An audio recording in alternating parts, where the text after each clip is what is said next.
Oleme Sakspii majaka tipus. Kui kõrge on see majakas? Mitu meetrit? 27 meetrit ja ametlik kõrgus on 25 meetrit meil. See on kõrgus platvormini.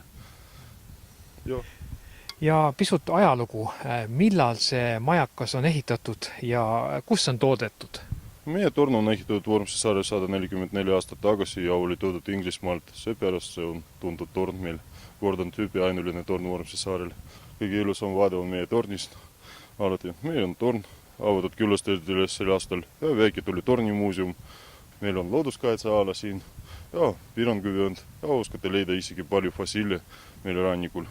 Teie torn on väga moodne, siin on päikesepaneelid ja mis aparatuur siin seisab? Meil on viimase põlvkonna aparatuur, tegime kõik võimalikku meie torni avamiseks. Ausalt öelda võttis see protsess 8 aastat aega, aga nüüd meil on päikesepaneelid juba ja uimad seadmed. Kui kaugele merele teie majakas näha on? Ametlikult 15 merimiili, aga Hiiumaani on meie torni hästi näha. Ja kui laevad mööduvad meie saart, siis alati näevad meie torni. Mis riikides siia on tuldud? Rohkem osa Eestist küll, aga tulivad küll Soomest, Rootsist. Varsti meil on olavipäevad, siis palju rootslasi tuleb Vormsi saarele. Ja sakslased tulivad ikka.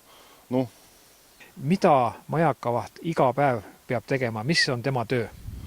Praegu kontrollin torni iga päev ja kõik peab korras olema, aga meil on automaatikosüsteem, nii palju hooldust juba ei vaja. 120 aastat tagasi majakavahile oli ronida mitu korda igal õhtul. Praegu on palju lihtsam. Meil on, nagu räägisin, päikesepaneelid ja viimase põlvkonna süsteem palju lihtsam. Teie isa oli majakavaht, te ise olete.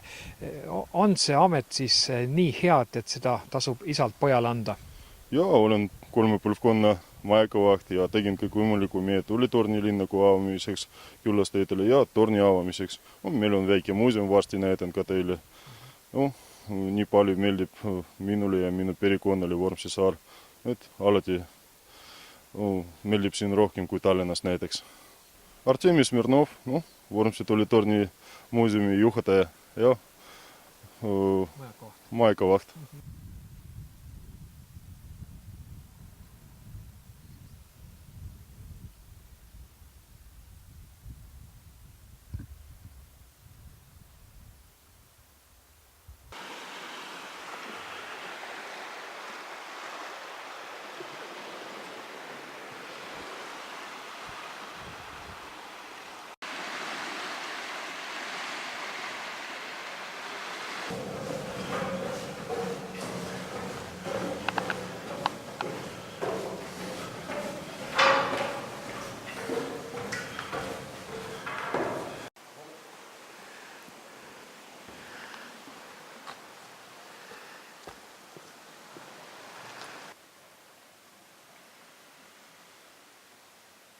Oleme siin Sakspii majaka Jalamill ja see on teie saaren uus objekt, mis on sellest suvest alates avatud ja nagu majakavaht ennem ütles, siin on suur huvi.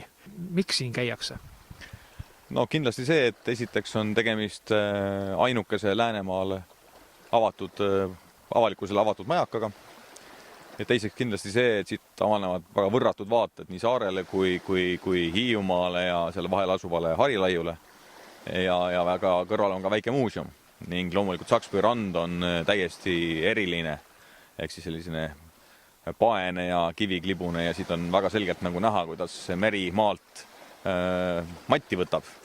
Et muidu meil siin saar nagu tõuseb 3 millimeetrit aastas, aga siit teisest otsast nagu uhab jälle merre ära. See kallas on eriti leiurohke, siin on mitu vrakki 4 meetri sügavusel ja isegi madalamalt siit kaldalt leiti alles eelmine nädal paar hõbemünti. Mismoodi see võimalik on?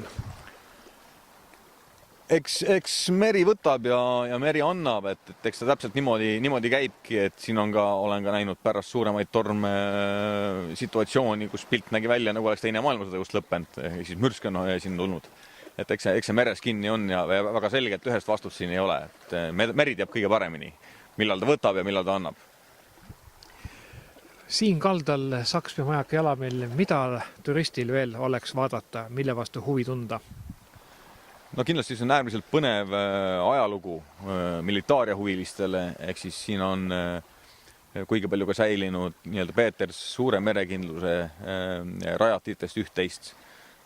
Kui teada täpsemalt natukene uurida, siis siin olid ka Vormsi kõige suuremad lahingud 41. aastal septembris, mis strateegilises mõttes olid küll täiesti mõttetud, aga aset nad leidsid ning loodushuvilistele kindlasti äärmiselt põnevaid kivistusi ning Vormsi roomavad kuused.